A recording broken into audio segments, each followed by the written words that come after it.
Hello students, today we have to talk about the topic of theoretical concept of operating system. So let me know first the concept of operating system and their types. Adha first நம்ம பார்க்கலாம் operating system ஓட கான்செப்டையும் and then அதனுடைய டைப்ஸையும் first பார்க்கலாம். Next அதனுடைய ஃபங்க்ஷன்ஸ்லாம் எப்படி வந்து activate ஆகுது அப்படின்றதையும் இந்த சாப்டர்ல நம்ம பார்க்கலாம். ஃபர்ஸ்ட் சாஃப்ட்வேர்னா என்ன? Software is a OS. OS தான் software. OS is a group of programs that acts as an intermediate between user of computer and computer hardware. ஒரு கம்ப்யூட்டருக்கும் கம்ப்யூட்டர் ஹார்ட்வேர்க்கும் computer means user of computer ஒரு யூசருக்கும் hardware காம்பனன்ட்ஸ்க்கும் இன்டர்மீடியேட்டாக act ஆகிறது தான் இந்த OS அப்படிங்கிறது. மொத்தத்தில் கலெக்ஷன் ஆஃப் ப்ரோக்ராமை எக்ஸிக்யூட் பண்ணுறப்ப கிடைக்கிறது தான் இந்த OS. சரிங்களா? செட் ஆஃப் இன்ஸ்ட்ரக்ஷனை எக்ஸிக்யூஷன் பண்ணுறப்ப கிடைக்கிறது தான் இந்த OS. A software is set of instruction that perform specific task. ஒரு ஸ்பெசிஃபிக்காக இருக்கிற ஒரு டாஸ்க்கை பர்ஃபார்ம் பண்ணுறதுக்கு ஒரு செட் ஆஃப் இன்ஸ்ட்ரக்ஷன் நம்மளுக்கு தேவை. சரிங்களா? அப்போ அதுக்கு யூஸ் ஆகிறது தான் இந்த சாஃப்ட்வேர் அப்படின்றது. அது எங்கெங்கெல்லாம் இன்டராக்ட் ஆகும்? ஹார்ட்வேர் காம்பனன்ட்ஸ்க்கு அண்டு யூசருக்கும் இன்டராக்ட் ஆகும். அப்படி இன்டராக்ட் ஆகிறப்ப நம்மளுக்கு ஒரு அவுட்புட் கிடைக்கும். சரிங்களா? அந்த அவுட்புட் கிடைக்கிற வேலையை தான் இந்த OS பண்ணுது. மொத்தத்தில் OS அப்படின்றது it is basically the generate contractor of the computer. ஒரு அப்ளிகேஷன் ப்ரோக்ராமுக்கு பேஸாக இருந்து கம்ப்யூட்டரோட யூசருக்கும் கம்ப்யூட்டரோட ஹார்ட்வேருக்கும் இன்டர்மீடியேட்டாக ஆக்டிவேட் இருக்கும். இந்த example of OS or Windows, Linux and Android இது எல்லாமே எக்ஸாம்பிள்ஸ். ஃபார் எக்ஸாம்பிள் நம்ம சொல்லணும்னா ஸோ எப்போ நம்ம கம்ப்யூட்டரை ஸ்விட்ச் ஆன் பண்ணுறோமோ அப்போ என்னாகும்? பூட்டிங் ப்ராசஸ் ஆக்ட் ஆகும். பூட்டிங் ப்ராசஸ் நடந்த உடனே நெக்ஸ்ட் என்ன ஆகும்? அதுக்குள்ளே இருக்க ஹார்ட் டிரைவ்ஸ் எல்லாமே ஸோ ஹார்ட்வேர் காம்பனன்ட்ஸ் எல்லாமே ஆக்டிவேட் ஆகும். இதுக்கு யூஸ் ஆகிறது தான் இந்த OS, இந்த சாஃப்ட்வேர் அப்படின்றது. சரிங்களா? நெக்ஸ்ட்டு சாஃப்ட்வேரில் 2 டைப்ஸ் இருக்குன்னு பார்த்தோம். Application software, system software. First one application software. It is a set of programs to perform specific task. ஒரு டாஸ்க்கை பர்ஃபார்ம் பண்ணுற செட் ஆஃப் ப்ரோக்ராம்ஸை தான் நம்ம அப்ளிகேஷன் சாஃப்ட்வேர் அப்படின்னு சொல்லுவோம். சரிங்களா? இதுக்கு MS Word is a best example. MS Word அப்படின்றத ஒரு அப்ளிகேஷன் சாஃப்ட்வேராக இங்கே கொடுத்துருக்காங்க. நிறைய அப்ளிகேஷன் சாஃப்ட்வேர் இருக்குது. There are 5 types of application software here. First one நம்ம பார்த்தோம்னா வேர்ட் ப்ராசஸர் சாஃப்ட்வேர்க்குள்ளே MS Word, WordPad, Notepad எல்லாமே இருக்கும். சரிங்களா? டேட்டாபேஸ் சாஃப்ட்வேர் நம்ம எடுத்தோம்னா Oracle, MS Access etcetera. Spreadsheet software Apple Numbers and Microsoft Excel இது எல்லாமே ஸ்ப்ரெட்ஷீட் சாஃப்ட்வேரோட examples. And then multimedia software, real players எல்லாமே யூஸ் பண்ணுவோம் இல்லைங்களா? அது எல்லாமே மீடியா பிளேயர்ஸ் இது எல்லாமே மல்டிமீடியா சாஃப்ட்வேர்க்குள்ளே இன்க்ளூட் ஆகும். நம்ம மோஸ்ட்லி யூஸ் பண்ணுற internet browser and Firefox, Safari, Chrome இது எல்லாமே ஒரு அப்ளிகேஷன் சாஃப்ட்வேர் தாங்க. ஓகேங்களா? தென் ஸ்கைப் எதுக்கு யூஸ் ஆகும்? ஃபார் ரியல் டைம் ஆன்லைன் கம்யூனிகேஷனுக்கு யூஸ் ஆகும். அதுவும் ஒரு அப்ளிகேஷன் சாஃப்ட்வேர் தான். அடுத்தது இந்த அப்ளிகேஷன் சாஃப்ட்வேர் அப்படின்றத MS Word is an application software to create text document and VLC player is familiar application software to play audio, video files and many மோர்.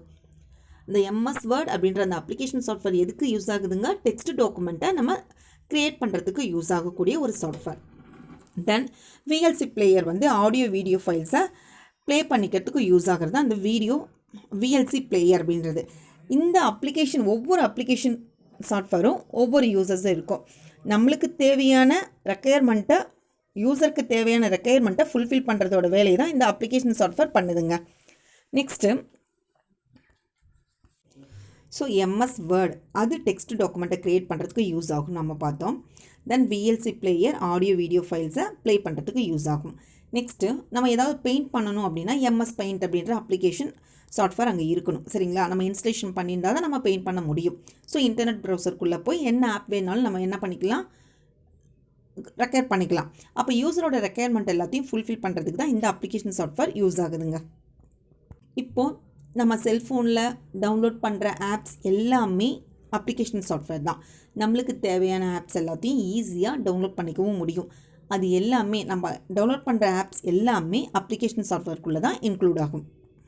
மொத்தத்தில் இந்த அப்ளிகேஷன் சாஃப்ட்வேருக்கு ஈஸியாக ஒரு எக்ஸாம்பிள் சொல்லணும்னா ஹியூமன் பார்ட்ஸை தனித்தனியாக கண்ணு, காது, மூக்கு எல்லாமே தனித்தனியாக அதனுடைய வேலையை மட்டும்தான் செய்யும். மொத்தத்தில் அப்ளிகேஷன் சாஃப்ட்வேர் நம்ம என்ன அப்ளிகேஷன் சாஃப்ட்வேர் இன்ஸ்டலேஷன் பண்ணுறோமோ அதுக்குரிய வேலையை காட்டும்.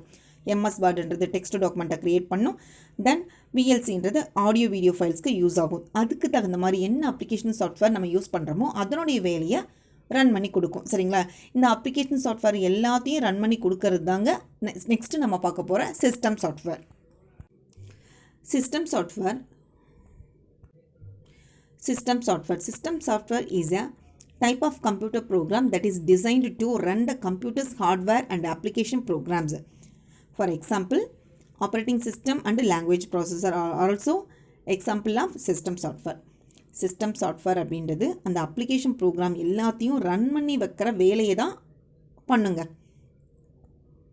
கம்ப்யூட்டர் நம்ம ஸ்விட்ச் ஆன் பண்ண உடனே பூட்டிங் ப்ராசஸ் நடக்கும். நம்ம already warm booting, cold booting அந்த இதில் ஃபஸ்ட்டு சாப்டரில் நம்ம பார்த்துருக்கோம். ஸோ பூட்டிங் ப்ராசஸ் ஃபஸ்ட்டு எடுத்த உடனே கம்ப்யூட்டர் ஆன் பண்ண உடனே பூட்டிங் ப்ராசஸ் நடக்கும். அப்போது பூட்டிங் ப்ராசஸ் நடக்கிறப்பவே அந்த ஹார்ட்வேர் பார்ட்ஸ் எல்லாமே ஆக்டிவேட் ஆகுங்க. இந்த சிஸ்டம் சாஃப்ட்வேர் அப்படின்றது ஹியூமனோட சோல். ஸோ நம்மளோட உயிர் மாதிரி. சரிங்களா? அப்ளிகேஷன் சாஃப்ட்வேர் அப்படின்றது ஹியூமனோட பார்ட்ஸ். தென் சிஸ்டம் சாஃப்ட்வேர்ன்றது நம்மளுடைய உயிர் மாதிரி. இந்த உயிர் இல்லைன்னா நம்மளோட பார்ட்ஸ் எதுவுமே ஆக்டிவேட் ஆகாது. அதே மாதிரி தான் சிஸ்டம் சாஃப்ட்வேர் இல்லைன்னா அப்ளிகேஷன் சாஃப்ட்வேர் ரன் ஆக முடியாது. சரிங்களா? இந்த சிஸ்டம் சாஃப்ட்வேரை நம்ம டச் பண்ண முடியாது. அண்ட் தென் அப்ளிகேஷன் சாஃப்ட்வேரை நம்ம என்ன பண்ணிக்கலாம், டச் பண்ணி முடியும். ஸோ ஹியூமன் பார்ட்ஸ் எல்லாத்தையும் நம்ம தொட்டு பார்க்க முடியும். அதே மாதிரி தான் ஹார்ட்வேர் காம்பனன்ட்ஸ் எல்லாத்தையும் நம்ம தொட முடியும் ஈஸியாக. ஆனால் நம்மளுடைய உயிரை நம்ம தொட்டு பார்க்க முடியாது. அதே மாதிரி தான் சிஸ்டம் சாஃப்ட்வேரை நம்மளால் டச் பண்ண முடியாது. Next, operating system. An operating system is a system software which serves as an interface between a user and a computer. யூசருக்கும் கம்ப்யூட்டருக்கும் ஒரு இன்டர்ஃபேஸாக இருக்கிற வேலையை தான் இந்த ஆப்ரேட்டிங் சிஸ்டம் பண்ணும். இது எதெல்லாம் கண்ட்ரோல் பண்ணும் அப்படின்னு பார்த்தோம்னா, this controls input, output and other peripheral devices such as disk drives, printers and electronic gadget. Peripheral devices-னா disk drive and printers and electronic gadgets இதெல்லாம் சேர்ந்தது தாங்க இந்த peripheral devices எல்லாமே. இது எல்லாத்தையுமே கண்ட்ரோல் பண்ணுற வேலையை தான் இந்த ஆப்ரேட்டிங் சிஸ்டம் பண்ணும். தென் இந்த ஆப்ரேட்டிங் சிஸ்டமோட ஃபங்க்ஷன் என்னன்னு நம்ம பார்த்தோம்னா, file management, memory management, process management and device management and many மோர். இது எல்லாத்தையும் ஃபங்க்ஷன் பண்ணும். சரிங்களா? ஸோ இந்த வேலை எல்லாமே கண்ட்ரோல் பண்ணுற வேலையை, ஃபங்க்ஷன் பண்ணுற வேலை எல்லாமே இந்த ஆப்ரேட்டிங் சிஸ்டம் தான் நம்ம கம்ப்யூட்டரில் செஞ்சு கொடுக்கும். நெக்ஸ்ட், இந்த ஆப்ரேட்டிங் சிஸ்டம் இல்லைன்னா என்ன நடக்கும் அப்படின்னு பார்த்தோம்னா, without one operating system a computer cannot effectively manage all the resources. ஒரு வேலையுமே நடக்காதுங்க. ஸோ நம்ம உடம்புல உயிர் இல்லைன்னா எந்த பார்ட்ஸுமே ஆக்டிவேட் ஆகாது. அதே மாதிரி தான் நம்ம சிஸ்டம்குள்ளே ஆப்ரேட்டிங் சிஸ்டம் இல்லைன்னா எந்த ஹார்ட்வேர் காம்பனன்ட்ஸுமே ஒர்க் ஆகாது. எப்போ ஆப்ரேட்டிங் கம்ப்யூட்டர் ஸ்விட்ச் ஆன் பண்ணுறோமோ அப்போ ஆப்ரேட்டிங் சிஸ்டம் என்னாகும், லோட் ஆகும்.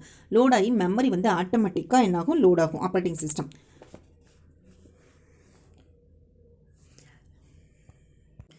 ஸோ எப்போ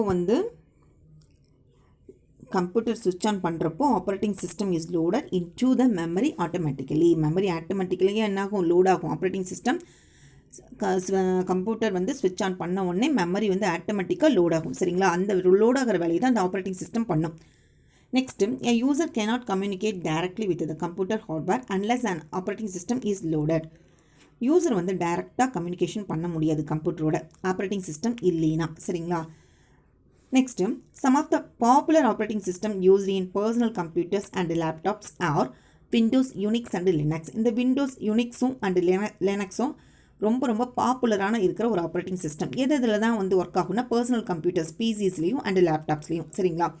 the mobile device mostly use Android and iOS as mobile OS. So mobile OS என்னென்னு நம்ம பார்த்தோம்னா ஆண்ட்ராய்டும் அண்ட் ஐஓஎஸும். இது எல்லாமே மொபைல் டிவைசஸ்க்குள்ளே யூஸ் ஆகிற operating system. Next, need for operating system. Operating system has become essential to enable the users to design application without the knowledge of the computer's internal structure of hardware. ஒரு application ப்ரோக்ராமை, ஒரு அப்ளிகேஷனை create பண்ணணும்னா என்ன ஆகும்னா, so ஒரு application design பண்ணுறதுக்கு operating system மட்டும் தெரிஞ்சால் போதும். ஹார்ட்வேர்க்குள்ளே இருக்கிற அந்த இன்டர்னல் ஸ்ட்ரக்சர் பற்றி தெரிஞ்சுக்கணும் நெசசிட்டி இல்லை. சரிங்களா? Operating system manage all the software and hardware. இந்த ஆப்ரேட்டிங் சிஸ்டம், இந்த ஓஎஸ் தான் நம்ம சிஸ்டம்குள்ளே இருக்க சாஃப்ட்வேர் அண்ட் ஹார்ட்வேர் எல்லாத்தையுமே மேனேஜ் பண்ணுற வேலையை பார்க்குது. Most of the time there are many different computer programs running at the same time. They all need to access the computers. So ஒரே டைம்குள்ளே many different computer programs run ஆகிறதுக்கும் இந்த operating system தான் என்னது work ஆகும். சரிங்களா, இந்த use ஆகும். இந்த ஓஎஸ் தான் ஒரே டைமில் நிறைய கம்ப்யூட்டர் ப்ரோக்ராம்ஸ் ரன் ஆகிறதுக்கும் யூஸ் ஆகிறது. Then the need of operating system is basically an interface between the user and hardware. எதுக்காக ஆப்ரேட்டிங் சிஸ்டம் தேவை? நம்ம யூசருக்கும் ஹார்ட்வேர் காம்பனண்ட்ஸ்க்கும் ஒரு இன்டர்ஃபேஸாக இருக்கிறதுக்கு ஆப்ரேட்டிங் சிஸ்டம் கண்டிப்பாக வேணுங்க. இந்த பிக்சர் பார்த்தோம்னா இந்த டயக்ராம்குள்ளே யூசர் ஹார்ட்வேர் பை டைரக்ஷனில் ஆப்ரேட்டிங் சிஸ்டம் அப்ளிகேஷன் சாஃப்ட்வேர் இருக்குது. யூசர் என்ன பண்ணுவார்? ஒரு அப்ளிகேஷன் சாஃப்ட்வேர் க்ரியேட் பண்ணுற மாதிரி இருந்ததுன்னா ஹார்ட்வேர் பார்ட்ஸ் எல்லாமே வேணும். தென் அதனுடைய ஆப்ரேட்டிங் சிஸ்டம் முதல்ல நம்மளோட சிஸ்டம்குள்ளே இருக்கணும். அந்த ஆப்ரேட்டிங் சிஸ்டம் இருந்ததுன்னா அப்ளிகேஷன் சாஃப்ட்வேரை இன்ஸ்டாலேஷன் பண்ணுவோம். இன்ஸ்டாலேஷன் பண்ண உடனே ஹார்ட்வேர் காம்பனன்ட்ஸ் மூலமாக நம்ம என்ன பண்ணுவோம்? அதை ஈஸியாக ரெக்யர்மெண்ட் பண்ணிக்கலாம். ஸோ யூசரோட ரெக்யர்மெண்ட்டை ஈஸியாக ஃபுல்ஃபில் பண்ணி கொடுக்குற வேலையை தான் இந்த ஓஎஸ் பண்ணுதுங்க. ஸோ யூசருக்கும் ஹார்ட்வேர் காம்பனன்ட்ஸுக்கும் ஒரு இன்டர்ஃபேஸாக இந்த ஆப்ரேட்டிங் சிஸ்டம் ஒர்க் ஆகும். Operating system works as translator while it translates the user request the machine language. நம்ம கொடுக்குற இன்ஃபர்மேஷன்ஸ் எல்லாத்தையுமே ஃபஸ்ட்டு மெஷின் லாங்குவேஜாக கன்வெர்ட் பண்ணிக்கும். சரிங்களா, that is binary language. Binary லாங்குவேஜை கன்வெர்ட் பண்ணதுக்கப்புறம் தான் ப்ராசஸ் நடக்கும். இந்த ப்ராசஸ் பண்ண இன்ஃபர்மேஷன் எல்லாத்தையுமே யூசருக்கு ரீடபிள் ஃபார்மில் அனுப்பி வைக்கிற வேலையும் இந்த ஆப்ரேட்டிங் சிஸ்டம் தான் பண்ணும். ஸோ மொத்தத்தில் ஈஸியாக ரீடபிள் ஃபார்ம் இருக்கிறதுக்கும் இந்த ஆப்ரேட்டிங் சிஸ்டம் வேலை செய்யுங்க. Next let we see uses of operating system. The main use of operating system is to ensure that your computer can be used to extract what the user wants it do. நம்ம சிஸ்டமை use பண்ணி user செய்ய வேண்டியது எல்லாத்தையுமே ensure பண்ணுற வேலையை தான் இந்த ஆப்ரேட்டிங் சிஸ்டம் பண்ணுது. சரிங்களா, next easy interaction between the user and computers. நம்மளுக்கும் கம்ப்யூட்டர்ஸ்க்கும் ஒரு ஈஸியாக இருக்கக்கூடிய ஒரு இன்டராக்ஷனை பண்ணக்கூடிய வேலையை தான் இந்த ஆப்ரேட்டிங் சிஸ்டம் பண்ணுது. Then starting computer operations automatically when power is turned on. இந்த எடுத்த உடனே பவர் ஆன் ஆன உடனே கம்ப்யூட்டரோட ஆப்ரேஷன்ஸ் எல்லாமே ஆட்டோமேட்டிக்காக ஸ்டார்ட் ஆகும். சரிங்களா, அதை தான் நம்ம பூட்டிங் அப்படின்னு சொல்கிறோம். எப்போ ஸ்விட்ச் ஆன் பண்ணுறோமோ கம்ப்யூட்டரை அப்போ என்ன ஆகும்? பூட்டிங் ப்ராசஸ் நடக்கும். அப்போ ஹார்ட்வேர் பார்ட்ஸ் எல்லாமே ஆக்டிவேட் ஆகும். சரிங்களா, then controlling input and output devices. So ஓவராலாக இன்புட் அண்ட் அவுட்புட் டிவைசஸை கண்ட்ரோல் பண்ணுற வேலையும் இந்த ஆப்ரேட்டிங் சிஸ்டம் தான் பண்ணுதுங்க. Next manage the utilization of main memory. So main மெமரியோட பயன்கள் எல்லாத்தையுமே யூட்டிலைஸ் பண்ணுற வேலையும் இந்த ஆப்ரேட்டிங் சிஸ்டம் தான் பண்ணுது. Next providing security to user programs. நம்ம பண்ணுற ப்ரோக்ராம்ஸ்க்கு எல்லாத்துக்குமே ஒரு செக்யூரிட்டியை ப்ரொவைட் பண்ணுற வேலையும் இந்த ஆப்ரேட்டிங் சிஸ்டம் தான் பண்ணுதுங்க. Next types of operating system. Operating systems are divided into single user operating system and multi user operating system. So ரெண்டு டைப்ஸாக டிவைட் ஆகும். First one single user operating system. On operating systems allows only a single user to perform a task at a time. So ஒரு டாஸ்க்கை ஒரே நேரத்தில் ஒரு single user மட்டும் perform பண்ணாங்கன்னா அது single user operating system. So ஓகேங்களா, தென் அதாவது ஒரு எம்எஸ் வேர்டு ஏதாவது ஒன்று நம்ம ஃபைல்ஸை என்ன பண்ணிக்கலாம்? ஈஸியாக ரைட்டிங் பண்ணிக்கலாம், எழுதிக்கலாம், எடிட் பண்ணிக்கலாம், தென் பிரிண்ட் பண்ணிக்கலாம், ஈஸியாக ஒரு ஃபைலை நம்ம டவுன்லோட் பண்ணிக்கலாம். இது எல்லாமே சிங்கிள் ஆப்ரேட்டிங் சிஸ்டம்க்கு தான் example. MS DOS is an example for a single user and single task operating system. MS DOS is a best example of single user operating system. மொத்தத்தில் ஒரு டாஸ்க்கை ஒரே ஒரு டைமில் மட்டும்தான் பர்ஃபார்ம் பண்ண முடியும். சரிங்களா, அதுதான் சிங்கிள் யூசர் ஆப்ரேட்டிங் சிஸ்டம் அப்படின்றது. Next, multi-user operating system. It is used in computers and laptops that allow same data and application to be accessed by multiple users at the same time. So, multiple users ஒரே டைமில் ஒரே data and அப்ளிகேஷனை என்ன பண்ண முடியும்? Access பண்ண முடியும். அதுக்கு யூஸ் ஆகிறதா மல்டி யூசர் ஆப்ரேட்டிங் சிஸ்டம்ன்றது. சரிங்களா, இந்த ப்ராசஸை தான் நம்ம மல்டி யூசர் ஆப்ரேட்டிங் சிஸ்டம் சொல்வோம்.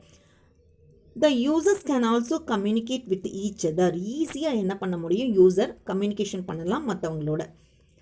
இதுக்கு எக்ஸாம்பிள் பார்த்தோம்னா Windows, Linux and Unix are examples for multi user operating system. இது எல்லாமே மல்டி யூசர் ஆப்ரேட்டிங் சிஸ்டம்க்கு எக்ஸாம்பிள். ஸோ ஓகேங்களா, நெக்ஸ்ட் கிளாஸில் key features of the operating system பார்க்கலாம். தேங்க்யூ.